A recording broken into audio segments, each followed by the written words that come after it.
Salutations à tous, moi c'est Charles-Henri Pierre. L'église de Jésus-Christ aujourd'hui est à la croisée des chemins. L'église, je dis, a chargé en bas problème. Pas de jamais un moment où il y a autant de divisions dans l'église. Autant de monde qui pensait que côté OIA, il y a bon. Et là, nous dit ça, nous pas dire, c'est pas que nous dit à la légère. Parce que statistiques montrent que dans le temps moderne que nous vivons là, nous avons plus que 3000 dénominations dans 258 pays. Ça signifie que il y a des gens qui pensent que c'est pentecôtistes, baptistes, adventistes, etc., nazaréens. En fait, c'est 3000, c'est maintenant qu'on a parlé à lui, un petit peu plus de 3000 dénominations dans à peu près 258 pays. Donc c'est une façon de dire que il y a une division extraordinaire qui a fait. Et chaque jour, il y a de nouvelles dénominations qui apparaissent. Et chaque monde fait une chapelle par eux, fait des affaires par eux. Pour quelle raison que pas capable de gagner l'unité dans l'église, que Jésus-Christ te dit ça, dans Jean 17, il te dit que tous soient un. Jésus-Christ lui-même, il était prêché pour l'unité de l'église. Pourquoi ça tout le monde pas capable de faire yon? Pourquoi ça tout le monde obligé de faire un chemin à part? Et où chaque pensée que chemin par eux, c'est lui-même qui est bon. Qui est-ce qui est capable d'unir tout à la fois? Qui est-ce qui est capable de réconcilier tout courant ça de le christianisme moderne? Il est important pour nous jouer ça ensemble jeudi, parce que nous parlons ensemble, ça qui mène nous du judéo-christianisme au pagano-christianisme. La paix bon Dieu avec nous. Eh bien, jeudi, pour que nous t'avons dit, c'est que il y a une raison fondamentale qui fait que il y a autant de divisions, c'est parce que, en réalité, tout le monde pas basé sur la Bible. La Bible, il fait tout bagaille au nom de la parole, mais en réalité, il pas chita dans la parole. Et si tu as une enquête, on t'apprend que quantité de responsables qui lit la Bible dans son ensemble, de Genèse à l'Apocalypse, sont minorité. Il y a des gens qui lisent à peine quelques chapitres dans la Bible. Ils connaissent seulement quelques versets. Et pourtant, ça suffit pour que maintenant, ils érigent en donneur de leçons, ils érigent en toutes sortes de monde qui peut enseigner toutes sortes de choses. Or, il est important pour, non seulement, il est important pour connaître la Bible de Genèse à l'Apocalypse. Il est important pour lire plusieurs fois, pour capable comprendre, pour capable bien rentrer dans la parole là, pour comprendre qui ça que c'est à dit dans chaque moment, dans chaque circonstance. Malheureusement, il y a plus de monde qui dit que ça que c'est même pas nécessaire, pour qui ça, parce que je dis, bon, Jésus-Christ est venu, il était mort sur la croix, il était fini avec l'ancienne alliance, je dis, nous dans la nouvelle alliance, et dans la nouvelle alliance là, il suffit que vous étiez dans l'amour de Jésus-Christ. Et puis c'est fini. Donc on n'a pas besoin d'ancienne alliance, c'est-à-dire on n'a pas besoin d'Ancien Testament. Donc c'est consacré au web là. Est-ce que c'est vrai ou capable de rester seulement dans la nouvelle alliance? Est-ce que c'est vrai ou capable de vous y jeter Ancienne alliance, c'est-à-dire Ancien Testament?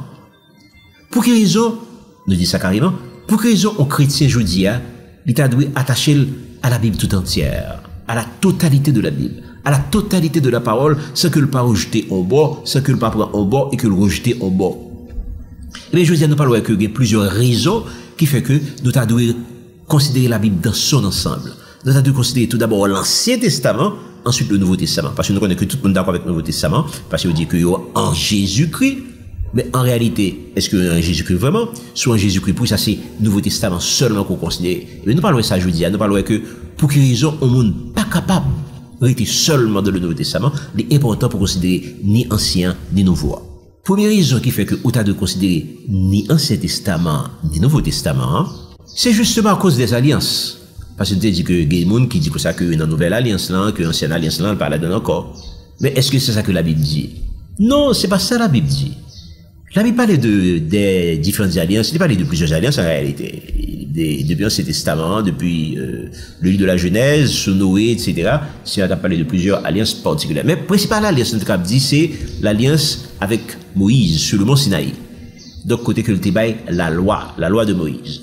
Maintenant, les Jésus-Christ viennent, il y a un monde qui dit comme ça que, ancienne alliance, il y allait, et que nouvelle alliance, c'est le même seulement qui était. D'ailleurs, il y a un texte qui dit, si vous considérez seulement Jérémie 31, si vous considérez également Hébreux 8, à partir du verset 8, donc après que la Bible dit à peu près la même chose, voici venu le moment où je ferai avec la maison d'Israël et la maison de Juda une alliance nouvelle. Non pas l'alliance que je fis avec leur père, mais en quoi consiste cette alliance, parce que ça texte a dit, je mettrai ma loi dans leur cœur, je l'écrirai dans leur esprit. C'est ça qui est nouvelle alliance là. Donc, dans la nouvelle alliance là, il dit comme ça, je mettrai ma loi dans leur cœur, je l'écrirai dans leur esprit. Il dit ça, ni dans Jérémie 31, ni dans Hébreux 8. Donc là, on dit que ça, la parole de la nouvelle alliance, qui sa nouvelle alliance dit là, et bien, la nouvelle alliance dit que ça que, c'est la prend sa loi, c'est-à-dire la loi de Dieu donnée par Moïse, parce qu'il y a des gens qui prennent la vilaine habitude de dire que la loi c'est la loi de Moïse, c'est pas la loi de Dieu, comme si c'est Moïse qui était accouché loi, c'est comme si c'est Moïse qui était créé loi, c'est comme si c'est Moïse qui était venu avec toute bagarre, c'est Moïse qui imaginait tout ça que le dit. Non, c'est pas ça que la Bible dit. La Bible dit de manière nette et claire que la loi c'est la loi de Dieu donnée par Moïse. On prend ça par exemple dans 2 Chroniques 34. 2 Chroniques 34 dit, c'est la loi de Dieu donnée par Moïse. C'est bon Dieu même qui baille parole, et puis il dit ça également sur le mont Sinaï.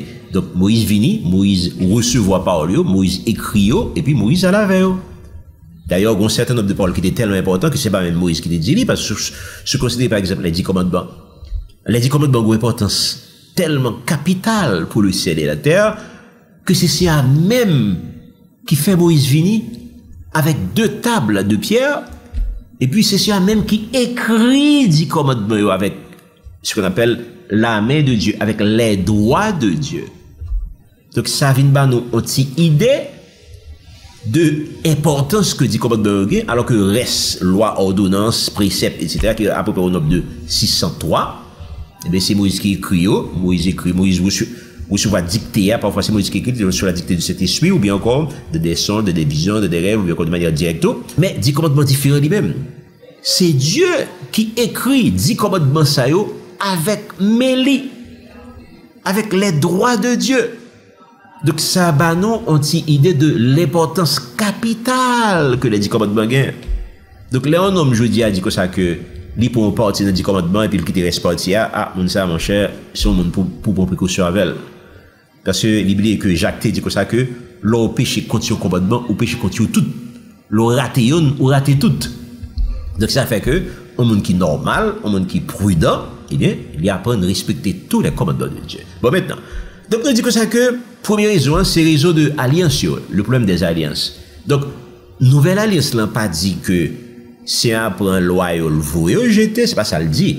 Il dit dans Jérémie 31, je mettrai ma loi dans leur cœur. Ça veut dire que c'est à mettre loi dans le cœur mon.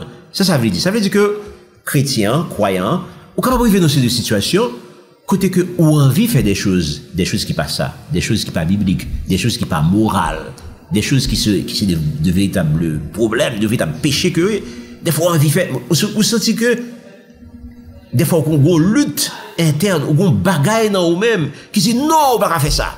Non, action ça on va pas poser, parole ça on va pas dire, geste ça on va pas faire, mouvement ça on va pas faire. Eh bien, qui ça que ça est? Eh bien, c'est parce que bon Dieu met ton bagaille dans nous-mêmes. C'est-à-dire, je mettrai ma loi au-dedans d'eux. D'ailleurs, si on enseigne pour connaître qu'est-ce qui est dans bon Dieu, qu'est-ce qui n'est pas dans bon Dieu, l'homme on a l'aise pour le craser, pour le briser, l'homme on a l'aise pour le dire salver, c'est que le pas aucune retenue, l'homme on a l'aise pour l'aller côté le vle, et bien, connaît que mon ça, il n'est pas dans bon Dieu, il n'est pas l'esprit dans lui-même. Cap kebel, cap râler, cap dit, mais ça on fait, mais ça pas fait, mais ça on dit, mais ça, moun c'est pas une lutte interne, moun c'est pas rien qui kebel, moun c'est pas justement ti parole ça, il pas alliance, il pas dans alliance ça qui fait que vous êtes mettez dans lui-même possibilité en fait, ce qu'on appelle la conscience, cap lutter avec elle, cap fait elle dit, mais ça qui est possible, mais ça qui est pas possible. Donc peut-être raison ça, peut-être conscience là, donc l'important c'est pas dire que lui voyez loi à jeter, mais il dit que il prend loi, il met tel dans le cœur. Donc, première raison que de l'alliance là, c'est une raison qui pas kembe, parce que en réalité, il dit que ça que loi toujours là, et que bon Dieu mette dans le cœur moun pour que ou ka connaît, il va même besoin enseigner, il va même besoin dire mais ça on fait, mais ça pas fait, mais on peut en joindre en dedans ou même, on peut connaître qui l'on ka fait en bagaille, qui l'on pas ka fait en série de bagaille. Ça c'est première raison. Mais il y a l'autre raison toujours. Il y a des gens sous la base que, justement, ils sous la nouvelle alliance, eh bien, ils voyaient l'Ancien Testament rejeté. Ils voyaient la totalité de l'Ancien Testament rejeté. Et puis, ils ont même Kembe, une certaine portion que Kembe. Évidemment, ce n'est pas tout le monde qui fait ça. Nous connaissons que des serviteurs de Dieu qui prêchent régulièrement dans l'Ancien Testament, qui considèrent, pas dit tout, non? Mais qui considèrent une bonne partie de l'Ancien Testament. Parce qu'il y a des bagailles que Kembe, il y a des bagailles que pas Kembe. Nous qu'à comprendre que il y a des bagailles que pas Kembe. Parce que les Jésus-Christ est venu, il y a un certain nombre de choses que Jésus-Christ est éliminé de manière toute naturelle. Par exemple, nous connaissons que Jésus-Christ était éliminé le temple. Par exemple, quand on a Judia, on peut obliger à long espèce de temple de Salomon, côté le saint, le très saint, le parvis. Non. Jésus-Christ dit que ça que vous êtes le temple du Saint-Esprit. C'est nous-mêmes qui temple cet esprit à Judia. Et même si ou ado et non goût, caille, qui met goût, etc., eh bien, c'est juste un lieu de rassemblement que lié. C'est juste un lieu que tout chrétien peut mettre ensemble, pour apprendre la parole, pour louer ensemble, pour adorer ensemble, pour toute instruction, etc. C'est important ça que le game, mais pas l'autre importance encore. Le vrai temple, c'est les chrétiens. Nous sommes le temple du Saint-Esprit. Ce bagage que nous pas doué perdu de vue. Ça, c'est un. Mais, malheureusement, il y a des gens qui pensaient que, justement, que, il n'y a pas vrai que Jésus-Christ éliminait le temple formel, tant que le temple de Salomon, Jacques de Satéa, d'éliminer les sacrifices. Parce qu'il dit même, le sacrifice suprême, c'est lui-même. Il n'est pas un sacrifice, il n'est pas un holocauste. D'éliminer les sacrifices, les holocaustes.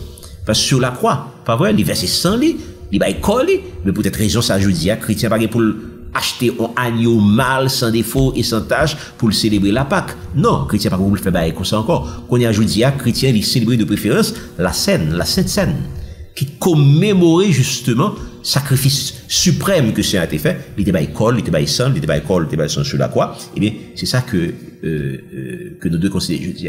Nous sommes capables de dire que, à part, justement, raison ça que Jésus-Christ éliminer le temple, éliminer les sacrifices, éliminer les holocaustes, un certain nombre de choses comme ça. Eh bien, mais, le bagaille demeurait. Tout ça qui n'a pas de rapport avec ça, nous se dit là, eh bien, il demeurait, toujours là. Pour ça que nous y demeurer? Parce que qui voit la Bible, qui voit la parole? Eh bien, voit la parole, c'est réformer l'homme. La parole de Dieu, soit allée dans Psaume 109, par exemple. Psaume 109, verset 9. Tu dis que ça. Comment le jeune homme rendra-t-il pur son sentier? Eh bien, il te dit, en se dirigeant d'après ta parole. La parole de Dieu, d'une manière générale, et Ancien Testament et Nouveau Testament, ils ont fonction pour restaurer l'homme, pour purifier l'homme, pour sanctifier l'homme. Comment le jeune homme rendra-t-il pur son sentier? En se dirigeant d'après ta parole. Or, pas oublier que le ciel t'a créé l'homme, dans qui objectif celle-là t'a créé l'homme. Elle t'a créé l'homme pour que, à un moment de la durée, l'homme peut avoir une capacité pour habiter avec Seigneur de l'éternité, pour passer l'éternité avec Dieu. Donc c'est objectif ça que celle-là crée l'homme pour que l'homme, à un moment qui parle venir arriver dans le futur, pour que l'homme capable de retourner, venir habiter avec Dieu. Et maintenant, quelle est la mission de l'église? Et bien, quelle mission que l'église, en vue de objectif ça? Et bien, l'église, on mission tout. Quelle est la mission de l'église? Et bien, la mission de l'église, justement, c'est de préparer l'homme pour préparer le croyant, préparer le chrétien, pour que capable, justement, à vivre avec Seigneur dans l'éternité. Ça, c'est la mission fondamentale de l'église. Malheureusement, il y a trop de gens qui oublient mission ça. Ils viennent l'église pour d'autres raisons. Ils viennent l'église pour venir chercher l'autre bagaille. Ils viennent l'église pour chercher un bien-être sur terre. Ils viennent l'église pour Dieu qui a la victoire, pour Dieu qui a la victoire sur l'ennemi, pour Dieu qui a fait ceci, qui a fait cela pour eux. Pour Dieu qui a changé aussi de situation qu'il a traversé. C'est peut-être ça, ils viennent l'église, mais ils viennent l'église pour rien encore. Or, il y a perdu du temps, parce que c'est pas ça qui n'a été sur Seigneur. La mission de l'église, son seule mission, l'église a gagné, ou du moins, la mission fondamentale de l'église, c'est de préparer l'homme pour que l'elle vive dans l'éternité avec Dieu. Donc, c'est ça fait que je dis à un paquet de monde qui passe à côté de la mission de l'église. C'est ça fait que un paquet de prolifération de missions, d'églises, de dénominations, qui chercher l'autre bagaille, mais qui pas chercher vraiment la gloire de Dieu. Il y a 20 l'autre bagaille, mais pas 20 bon Dieu, pas 20 Jésus-Christ vraiment. Yo servi de Jésus-Christ, mais yo pas servi Jésus-Christ. Ils se servent de Dieu, ils se servent du nom de Dieu, mais pas servir Dieu vraiment. Donc ça c'est le drame de l'église d'aujourd'hui. Ça c'est le problème de l'église d'aujourd'hui. Donc ils passent à côté de la véritable mission de l'église. Ils passent à côté du véritable objectif de Dieu pour son peuple. Eh bien, si maintenant, c'est ça qui est objectif, pas bien que c'est à été créé l'homme, d'ailleurs depuis la Genèse, depuis le Genèse premier. Genèse premier était dit comme ça que Dieu fit l'homme à son image et à sa ressemblance. Ah ouais, bon Dieu qui t'a attaqué. Il fait l'homme à son image. Et là ça, c'est à été qu'on vient visiter Adam. Chaque jour, il visite le jardin. T'as coup deux beaux amis, ils vivent ensemble, ils parlent ensemble, ils blaguent, etc. Ça, cette blague-là, c'est même guidé. Bon, ils étaient à l'aise, ils étaient parlé, etc. Pas vrai? Ça, c'était dans le jardin d'Éden, avant la chute, avant le péché. Malheureusement, le péché vient dans le jouet là. Et puis, l'homme vient perdre l'image et la ressemblance de Dieu. L'homme vient tout dans l'autre bagaille. L'homme vient chercher l'autre bagaille. L'homme vient oublier qui est-ce que bon Dieu. L'homme vient oublier qui ça bon Dieu t'est voulu de lui-même. L'homme vient oublier qui ça qu'il vient chercher sur la terre. L'homme vient oublier tout bagaille ça. Et l'homme même que mon jeune se dit tout à l'heure, l'homme même que mon li converti, il vient entrer dans l'église, et pour qu'il vient dans l'église, il vient chercher yon bagaille. Il va venir chercher Dieu.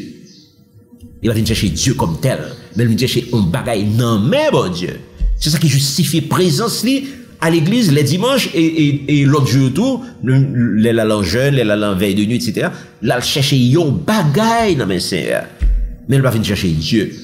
Mais il oublie que objectif ou du moins la mission de l'église justement, c'est de restaurer l'image et la ressemblance de Dieu dans l'homme, dans le chrétien, dans le croyant.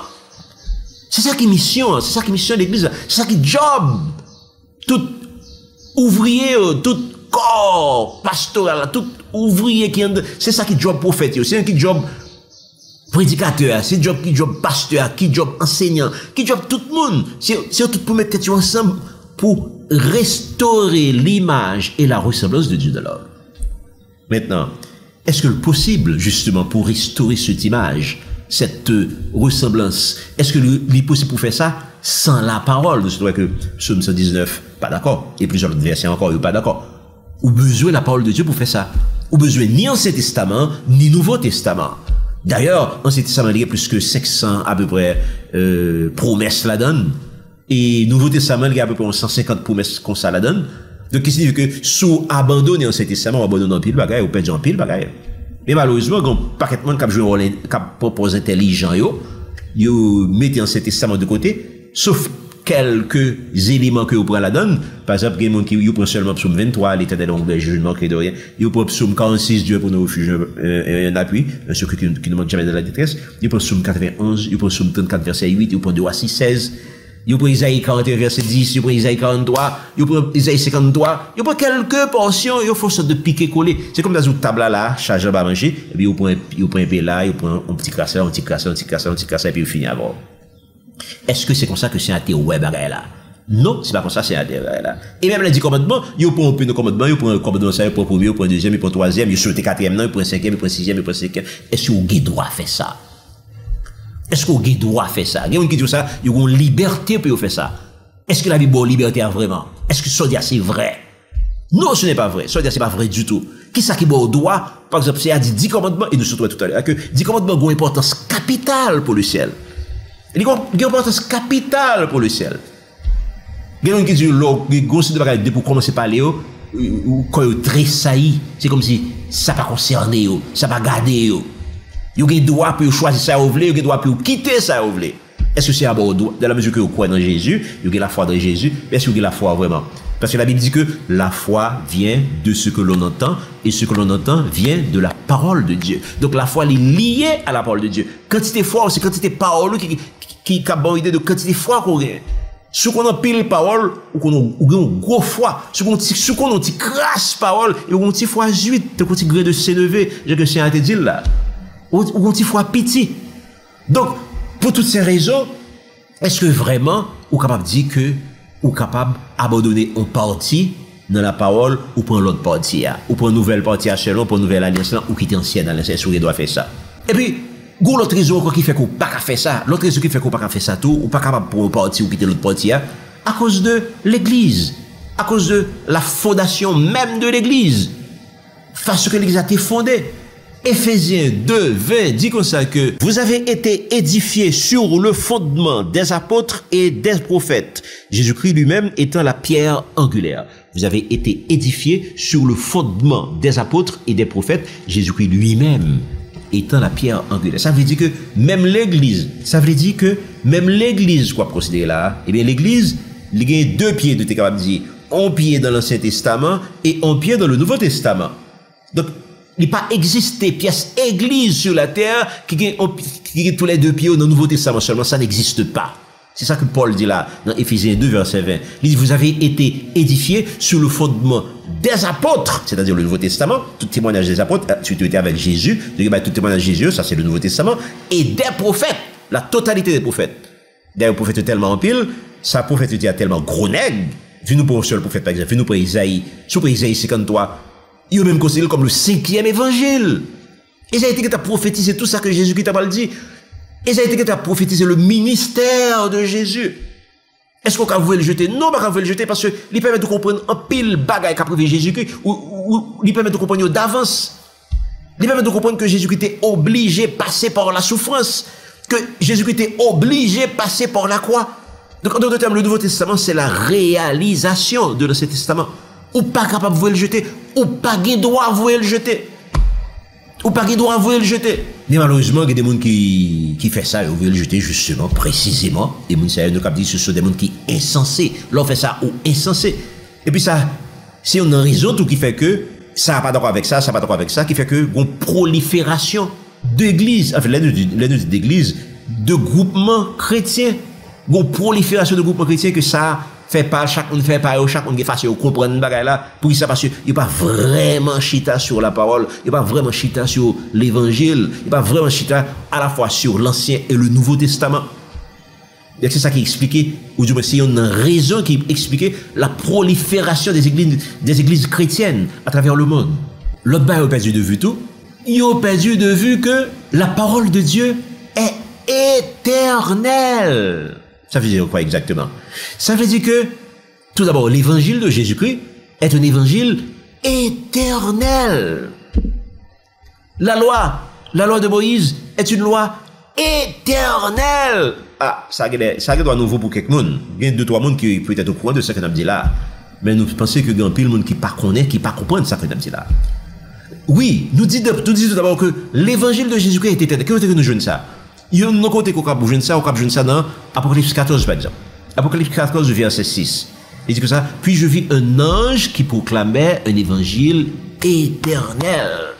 Voilà un ange qui proclame un évangile éternel. Ça veut dire quoi exactement? Un évangile éternel. Comment l'évangile a fait éternel? Parce que l'autre jour, Jésus-Christ vient là, il bat l'évangile, il bat Matthieu, Marc, Luc, Jean, écrit de ça que Jésus-Christ a fait, qu'on y voilà quoi dire que l'évangile est éternel. Oui, il est éternel. L'éternel, c'est ce que parce que tout d'abord que Jésus-Christ lui-même peut-être pas, il est éternel. C'est pas l'autre jour, il devinait que le commencer. Jésus-Christ n'est pas un homme comme tout homme. Jésus-Christ n'est pas un monde comme moi-même, non. Jésus-Christ, il est Dieu. Et en tant que Dieu, il est éternel. C'est seulement qui sortit dans l'éternité. Il est sorti dans l'éternité passée.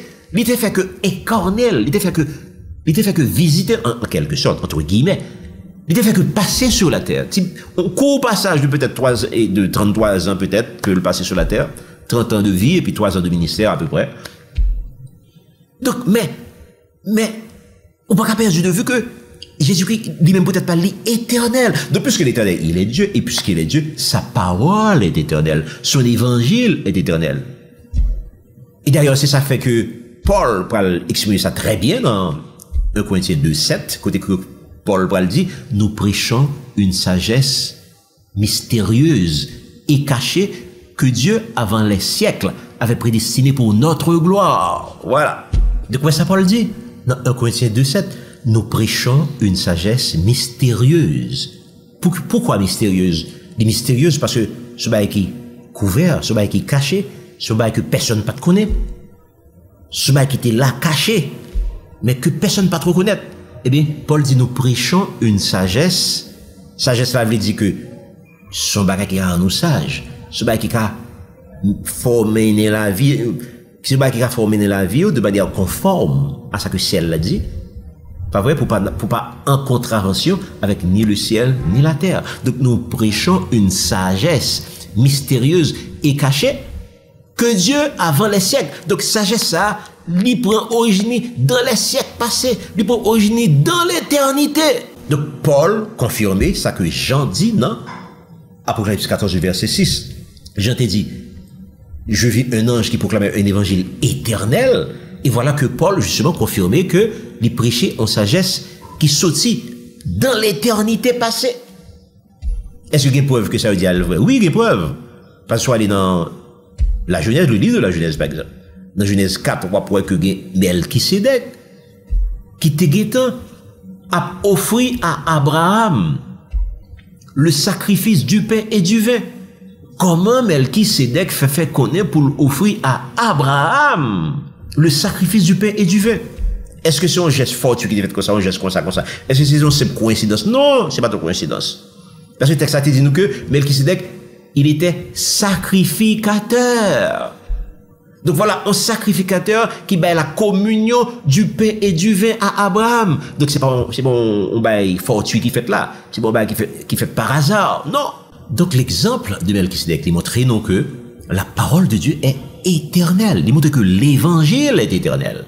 Voilà que Jésus-Christ, justement, c'est lui-même qui parle instaurer le sacrifice du pain et du vin. Pas vrai? Et bien voilà que ça que le père fait, il est prédit, il est annoncé depuis le livre de la Genèse par Melchisédek.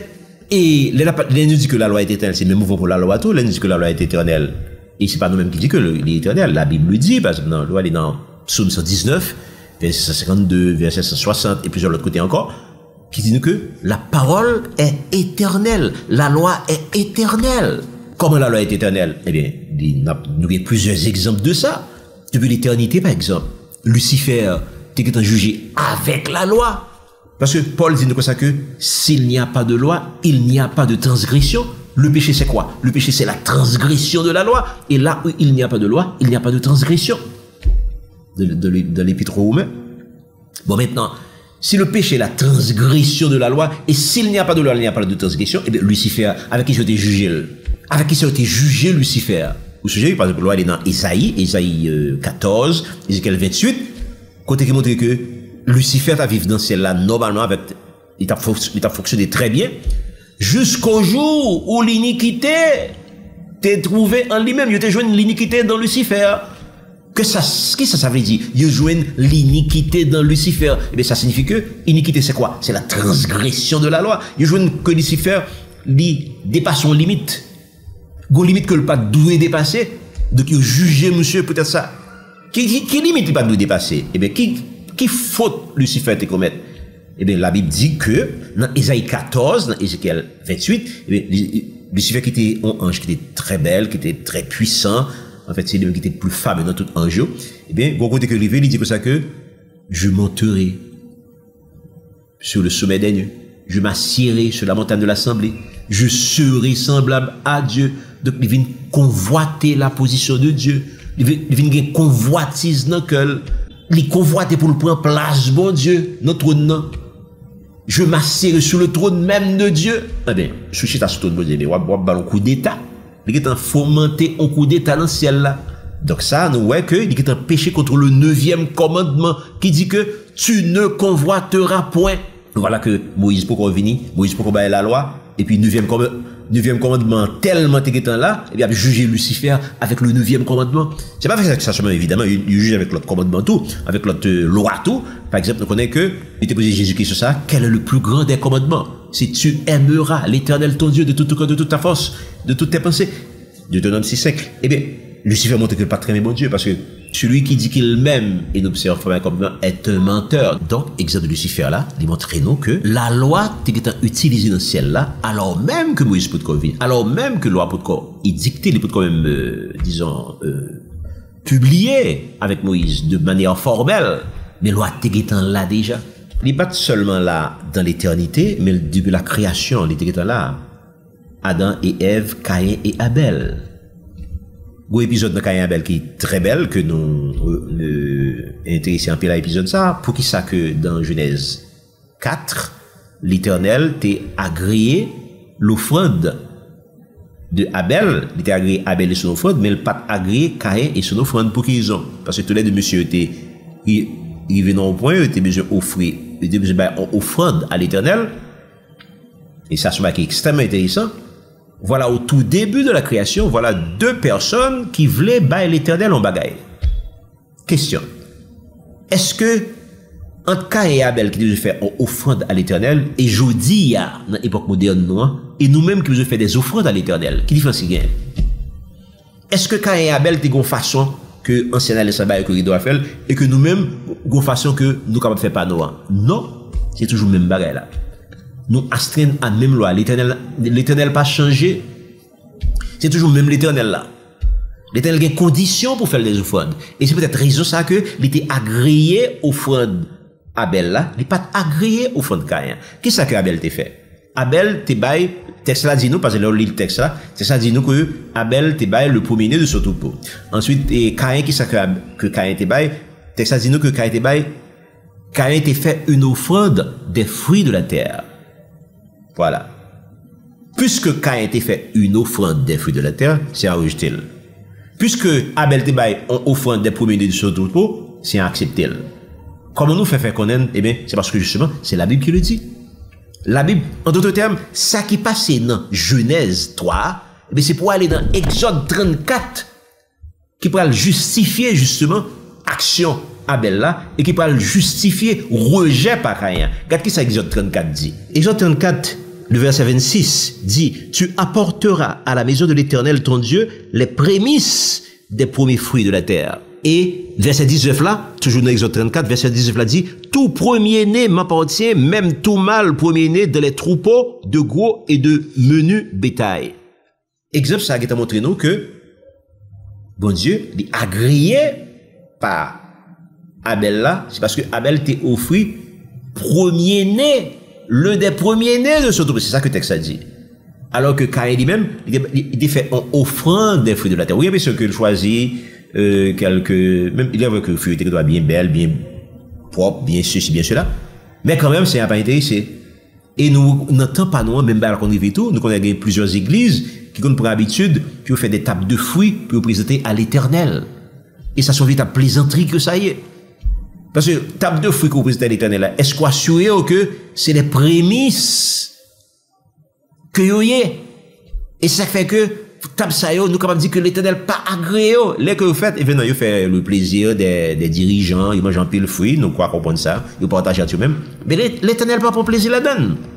Pour que l'Éternel prenne plaisir dans table de fruits, il faut qu'on assure que fruits ça c'est des prémices que ça veut dire prémices. Prémices veut dire premier donne de arbre fruitière. C'est comme si on pied mango planté, premier donne, première récolte là, c'est pour l'Éternel lié. Au pied banane, première récolte banane, c'est pour l'Éternel. Au pied raisin, première grappe raisin qu'on pied raisin là, c'est pour l'Éternel lié. Mon cap fait table de fruits, c'est pour t'assurer que tout fruit qui présente sur table là, que tous ces prémices que laisse à l'Éternel pas réel. C'est ça fait que Jodia, vous paraît erreur qu'on commettre dans l'église. Et c'est pas seulement qui commettent dans l'église. Il y a plusieurs autres erreurs qui commettent toujours. Par exemple, nous connaissons que, l'aide à l'Ézéchiel 18, l'Ézéchiel a défini le juste. Qu'est-ce qu'un juste? Ça est important, il faut que nous fassions une lecture rapide pour, dans Ézéchiel 18, pour nous voir qui ça en juste y Par exemple, nous connaissons que la Bible, l'Ancien Testament parlait des justes, Nouveau Testament parlait des justes. Qui monde qui est juste devant Dieu? L'homme qui est juste, qui pratique la droiture et la justice, qui ne mange pas sur les montagnes et ne lève pas les yeux vers les idoles de la maison d'Israël, qui ne déshonore pas la femme de son prochain et ne s'approche pas d'une femme par de son impureté, qui n'opprime personne, qui rend au débiteur son gage, qui ne commet point de rapine, qui donne son pain à celui qui a faim et couvre de vêtements celui qui est nu, qui ne prête pas intérêt et ne tire au point d'usure, qui détourne sa main de l'iniquité et juge selon la vérité entre un homme et un autre, qui suit mes lois et observe mes ordonnances en agissant avec fidélité. Celui-là est juste. Il vivra, dit le Seigneur l'Éternel. Ouais, comment l'Éternel définit un monde qui est juste? Un monde qui est juste, c'est un monde qui pratique la droiture, il fait tout bail qui est droite, il pas gain trou dans manche li. Il pas dit oui c'est non, pas dit non c'est oui, non. Il juge selon la justice. Il pas jugé selon ça, yo dit. On ne peut pas être dans Zoé, il dit, il dit, le bagage, il finit quoi? Il dit, non, c'est pas ça. Ça, c'est pas un juste. Le juste ne juge pas sur un oui-dire. Le juste pas juger au monde sur ça que on tierce personne ville dans le monde, le fin d'accepter comme vrai. Non! Là, on fait ça montrer qu'on pas juste. On juste pas fonctionner comme ça. D'ailleurs, la Bible dit que, dans l'église, par exemple, tu n'accepteras d'accusation contre un ancien si ce n'est sur la déposition de 2 ou de 3 témoins. Ou pas que doit accepter pour venir dire tel frère, telle soeur fait tel bagaille pour accepter. Non. Faut qu'il y ait des témoins. Et les fins des témoins qu'on a assez pour faire intervenir, pour juger, pour faire venir, pour le capable de discuter de ça qui dit de lui-même, non, pour le capable de défendre tête lui. Ça c'est la justice. Ça c'est pratiquer la justice. Ensuite, ils ne mangent pas sur les montagnes. Est-ce que ça veut dire que lorsqu'on est chrétien, lorsqu'on est croyant, on va faire pour monter sous tête maintenant pour aller manger? Non, c'est pas ça le dire, parce que en fait, on va comprendre que il y a des villes qui habitent sous tête monde, il y a des maisons qui habitent sous tête monde, et côté que mon habité, c'est là que le manger, c'est là le fait tout à fait. Donc c'est pas ça que le texte veut dire. Le texte veut dire que mon n'a pas dû manger sur tête monde. C'est pas ça que le texte veut dire. Qui ça que le texte veut dire? Ben, tout simplement, montagne, c'est un symbole de un bagage qui est élevé. C'est un symbole pour tout ce qui est élevé. Par exemple, homme qui est élevé en dignité, eh bien, ils sont sorte de montagne, spirituellement parlant. Ils sont montagnes. Homme qui occupe une haute fonction, eh bien, ils sont montagnes. Eh bien, ou pas manger devant une montagne. La bienséance, la bonne manière, demander que c'est les gens offrir, c'est les ça pour prendre, c'est les ça capable de manger, c'est les ça capable de boire. Mais on ne peut pas prendre l'initiative pour boire carrément, pour manger carrément, et face à un dignitaire, face à une dignité, au monde qui occupe une haute fonction, une très haute fonction. C'est ça que la Bible dit, une montagne. Et d'ailleurs, qu'est-ce qui est une montagne par excellence? C'est Dieu. Si c'est Dieu qui est une montagne par excellence, qui est la plus haute dignité qui existait dans le ciel et sur la terre, mais ça veut dire que ou pas doit manger devant mon Dieu, lors de la présence de Dieu, ou pas capable de manger, ou pas capable de boire. Alors d'où vient-il que dans l'église aujourd'hui, où un paquet de monde, ils viennent avec bouteille de l'eau, et puis ils cadent carrément entre deux adorations, ils y a boire de l'eau, sous chez l'église, côté que tout n'a pas adoré bon Dieu. Mais c'est pas bien que le texte a dit que là où 2 ou 3 se trouvent réunis, je serai au milieu d'eux. Donc, pendant qu'on va louer Dieu, pendant que tout n'a pas adoré Dieu, eh bien, bon Dieu là, eh bien, si bon Dieu là, pour ça, c'est ça, ou râler bouteille de l'eau, et finir pour boire. Ça sera aberration que ça est, ou pas au monde qui est juste. Voilà. Donc, ça sont fléoliers pour l'église de Jésus que je dis, on nous fait ça au de l'église. Donc, ou pas t'adouer en tant que serviteur de Dieu, ou pas t'adouer distribuer de l'eau pendant que service a fait. Ou pas t'adouer à distribuer de l'eau sous chez l'église là, en dans assemblée, ou pas qu'il doit faire ça. Donc, c'est là l'église a fini, évidemment, on se dit, bon, de là, dans un problème, ou capable de désaltérer, mais sur un problème tout, ça trouve vraiment, vous voulez tomber, mais on va quitter cher là, on va quitter de l'église là, ou pour aller, ou pas le bon petit de dehors, et puis on va retourner encore. C'est comme ça que ça t'a doué fait. Donc, même là encore, donc, il y a parlé de la notion de juste, c'est une notion qui discute depuis l'Ancien Testament, et qui traverse ni ancien ni nouveau. Donc, ça qui dit dans l'Ancien Testament, l'est éternel. Parce que c'est la parole de Dieu. La parole de Dieu est éternelle. Et ça qui dit dans le Nouveau Testament, l'est également éternel. Et puisque ni l'Ancien Testament dit des choses qui sont éternelles, ni le Nouveau Testament dit des choses qui sont éternelles, donc on n'est pas capable d'amuser pour la dire que ça que lui-même, il prend seulement une partie de la parole, et puis l'autre partie n'a pas intéressé. Donc là, ça, on vient tomber dans ça que ancien, dans ça que ancien théologien, dans ça que tu connais des antinomianistes. Les antinomianistes, ce sont des gens qui pensaient que, l'Ancien Testament est caduque, l'Ancien Testament est périmé. Ils disent, moi-même, pas n'a fait de l'Ancien Testament encore. Donc, nous savons, il y a des antinomianistes. Des antinomianistes. Nous savons, ce sont des gens que Martin Luther était condamné. Luther condamné, moun sait, Zwingli, tout ancien réformateur était condamné, moun sait qui dit que ça que, il n'y a pas d'Ancien Testament, Ancien Testament pas pour eux. Non. Évidemment. Bah, même besoin de dire, à l'époque de Jésus-Christ. Parce qu'à l'époque de Jésus-Christ, Jésus-Christ lui-même, peut-être pas, il était pratiqué la loi. Et Jésus-Christ a dit que, peut-être pas, il n'est pas venu pour abolir. Il n'est pas venu pour abolir la loi, mais il est venu pour accomplir la loi. Donc la loi est éternelle. Jésus-Christ a pratiqué la loi. Les apôtres, les 12 apôtres, t'es pratiqué la loi. L'apôtre Paul, t'es pratiqué la loi. Et au fait, Paul dit des choses que Paul pas jamais dit, ou du moins, il y a des bagages que Paul dit, vous comprenez mal. Parce que là, Paul a parlé de Christ, elle a fait de la loi. Il a parlé de nous, c'est pour la liberté que Christ nous a affranchi. Il y a pas de déclaration que Paul fait dans Romains, dans Corinthiens, dans Colossiens, que quand il y a monde qui chita sur pour voir Ancien Testament jeté, et bien, il a trompé énormément. Parce que ça, Paul dit, c'est ça, vous pensez Paul dit, c'est pas ça Paul dit. Paul dit, oh l'autre bagaille. Évidemment, ça tellement pile que nous avons ouvrir le pour qu'on y a, mais nous pour nous retourner sur ça. Parce que trop de monde qui chita sous les déclarations de Paul, pour voir Ancien Testament jeté, c'est pas vrai. Ou pas qui doit faire ça. Son droit qu'on pas gagner. Parce que ça fait à Jésus-Christ pas de faire. Les 12 apôtres pas de faire. L'apôtre Paul pas de faire. L'apôtre Paul t'a pratiqué la loi. Avec des apôtres montrés, plusieurs autres côtés montrés encore. L'apôtre Paul t'a pratiqué la loi. Je dis, il y a des gens qui disent que ça, il a mangé ça, il a fait ça, c'est pas vrai du tout. C'est pas vrai du tout. Il y a des gens qui disent que il a shooté, 10 commandes, il a shooté, il a pris un pied, il a quitté un pied. C'est pas vrai. Ou pas qu'il doit faire ça. Pour nous parler de, justement, de Ancien Testament, peut-être, gon dernier bagage que nous t'a, c'est pas dernier bagage, nous tellement que nous t'a dit, mais gon dernier bagage que nous t'a voulu dire. Qu'il est là commencé à dégénérer comme ça. Parce qu'on dégénérescence qui fait. Gon moment qui vient arriver dans la durée, parce que, étant donné que Jésus-Christ t'a pratiqué la loi, les 12 apôtres t'a pratiqué la loi, l'apôtre Paul t'a pratiqué la loi, les pères de l'église, c'est-à-dire les Polycarpe, Origène, Cyprien, etc., Athanase, et tout, monsieur Sayo, ils ont pratiqué la loi. Ils ont pratiqué l'Ancien Testament. D'ailleurs, à l'époque de Jésus-Christ, il a parlé de la Bible, il a parlé des Saintes Écritures. Les Saintes Écritures, c'est uniquement l'Ancien Testament qui était gagné à l'époque. À l'époque de Jésus-Christ, à l'époque des apôtres. C'est seulement à partir de 50, 60 après Jésus-Christ que les écrits de Paul parlent commencer à publier. Il a parlé de la Bible parle gain Ancien Testament la donne, plus les écrits de Paul, plus les évangiles de Jésus-Christ.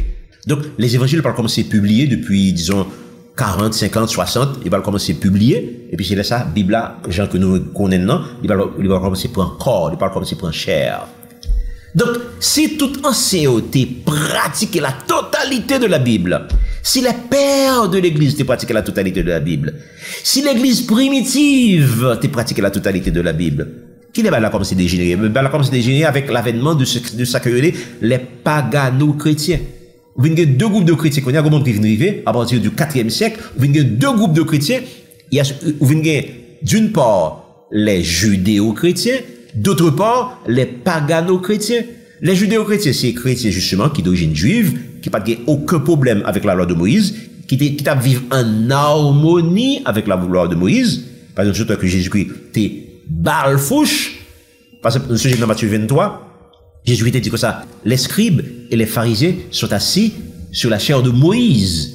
Faites tout ce qu'ils vous disent. En d'autres termes, les scribes et les pharisiens chita sur la chair de Moïse, c'est-à-dire, ils ont enseigné Moïse, ils ont enseigné la loi de Moïse, c'est pour faire tout ça, yo mando pour faire. Ça, c'est Matthieu 23, versets 1 et 2. Il est important pour nous, c'est extrêmement important pour nous connaître. Donc Jésus invitait à faire ça que les scribes et pharisiens ont demandé pour faire. Et puis, de même, Jésus toujours, le jeune homme riche, pour demander dans Matthieu 19, Maître, bon maître, que dois-je faire pour avoir la vie éternelle? Qui ça Jésus te répondit? Jésus répondit en façon presque lapidaire. Jésus te dit comme ça, tu connais les commandements. Voilà. Voilà que le Seigneur de gloire, il a posé des questions. Il m'a dit, qui ça pour me faire pour me la vie éternelle? Il voyait à pratiquer les commandements. Il voyait à pratiquer les 10 commandements. Alors, écoutez, moun kap dit que Ancien Testament pas la donne, que c'est Nouveau Testament seulement qui la donne. Moun c'est antinomianiste que yoye. Moun c'est marcioniste que yoye. Marcion lui-même, c'était qui est-ce que Marcion était? Marcion c'est un théologien du Moyen-Âge. Marcion dit comme ça que l'Ancien Testament, t'es un Dieu de justice, un Dieu sévère qui est là pour le juger, pour le frapper. Mais Nouveau Testament, un Dieu d'amour. Un Dieu d'amour, c'est un Dieu qui est bon, qui est là pour bon bagaille, etc. Comment expliquer maintenant que la plupart des chrétiens, ils ont abandonné l'Ancien Testament au point que nous avons parlé de ça que les antinomianistes et ça que également les marcionistes. Marcionistes, c'est eux-mêmes qui viennent avec la notion de l'évangile d'amour. Comme si Job c'est pour le bas de tout bon bagaille qui existait.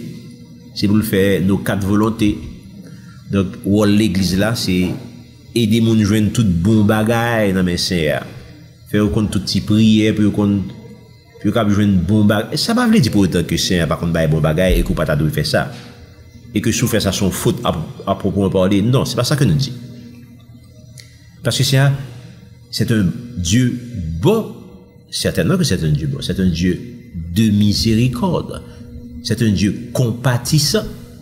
Donc, il est normal que il souffre avec nous, que il prend pitié de nous-mêmes, de problèmes que nous gagnons, et que le bas de tout bon bagage qui existait. D'ailleurs, qui bon papa, qui compte pas, qui pas les bagage petit, les bon bagage, ça n'existe pas. Mais, c'est oublier également la mission de l'église, mission fondamentale de l'église là, qui s'allie, c'est préparer les chrétiens, puis à vivre dans l'éternité avec Dieu. C'est ça qui est la mission fondamentale de l'église. Donc, les hommes, ou pensez seulement que Dieu sont Dieu d'amour, tant que les martionnistes. Il n'y a pas les seulement d'un Dieu d'amour qui vient chercher bon bagage, qui vient bailler bon bagage. Il passe à côté un petit peu. De même, antinomie a dit surtout, pour ça, parce que, ou pas capable de purifier au monde avec seulement Nouveau Testament. Parce que, c'est, gon bail fondamental qui est oublié. C'est que, ou pas confondre la loi et la grâce. La loi, qui ça la loi est, qui ça la loi fait, qui ça que la grâce fait.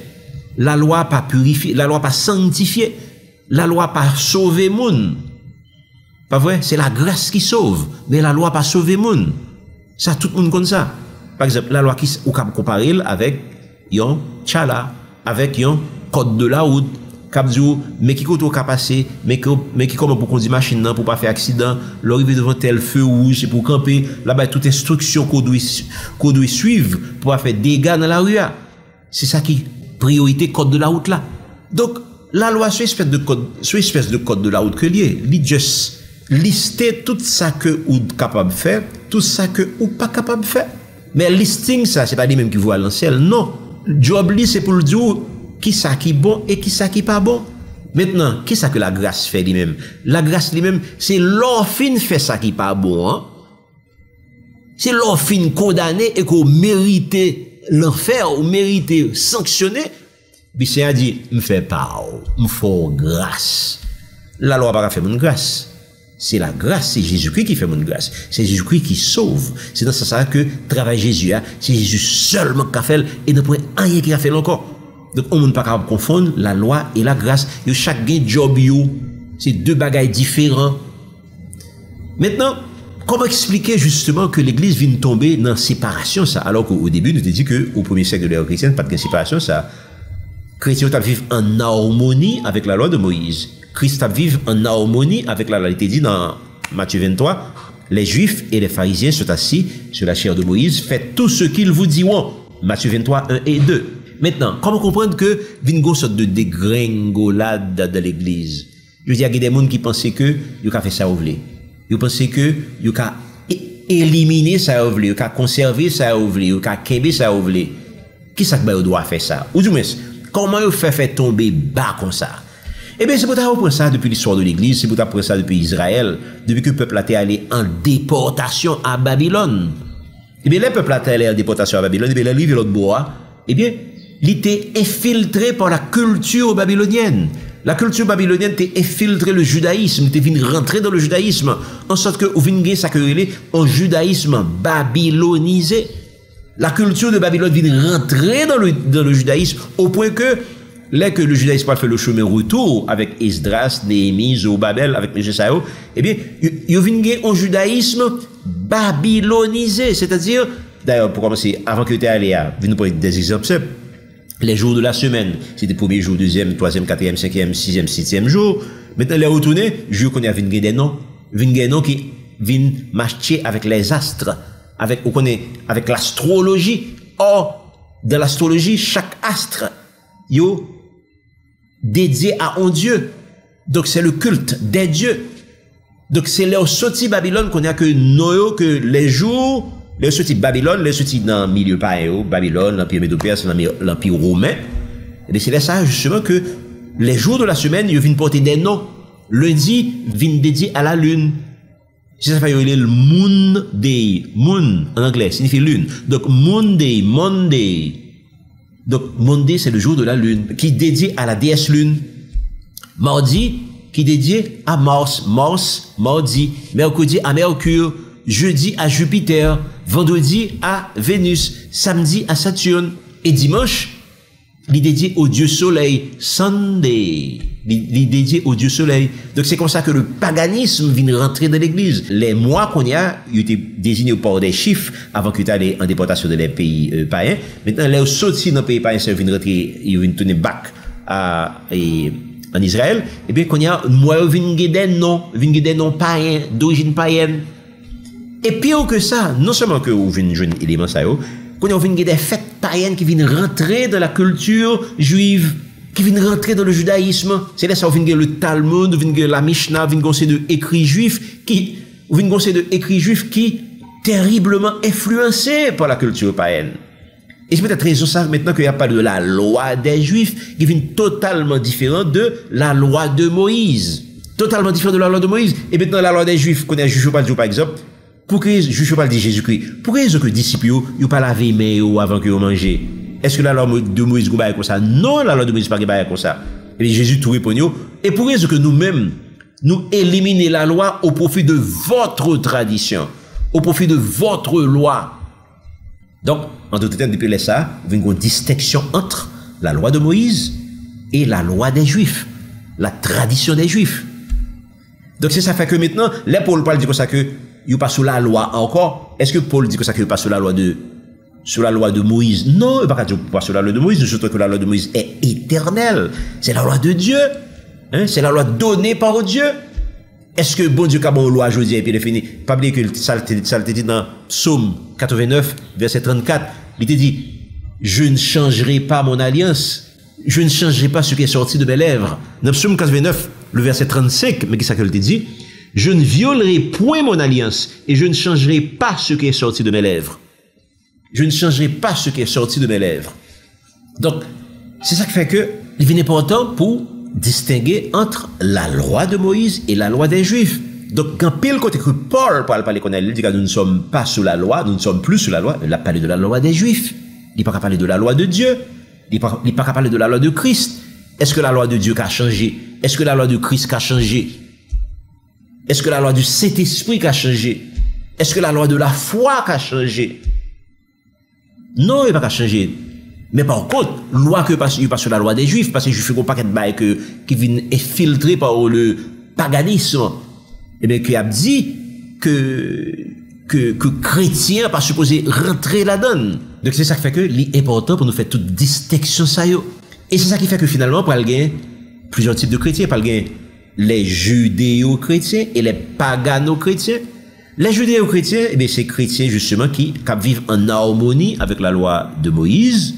Pas vrai? Ou t'es jeune au début du christianisme, jusqu'au deuxième siècle de l'ère chrétienne, eh bien, t'es un peu judéo-chrétien. Et ça peut avoir un problème à pouvoir parler dans l'église.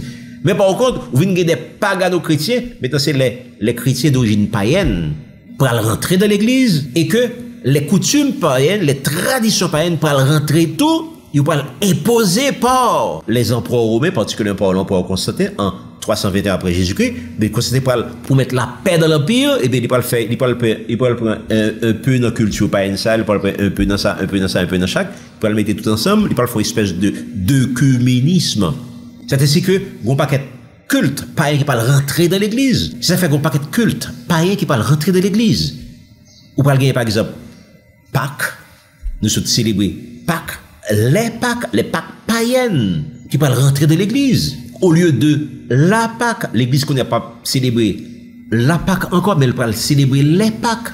L'église a suspendu célébrer les fêtes de l'éternel de Lévitique 23, qui était en pratique ordinaire, en pratique de l'église primitive, de tout le monde qui était dans le Dieu, ni dans l'Ancien Testament, ni dans le Nouveau Testament.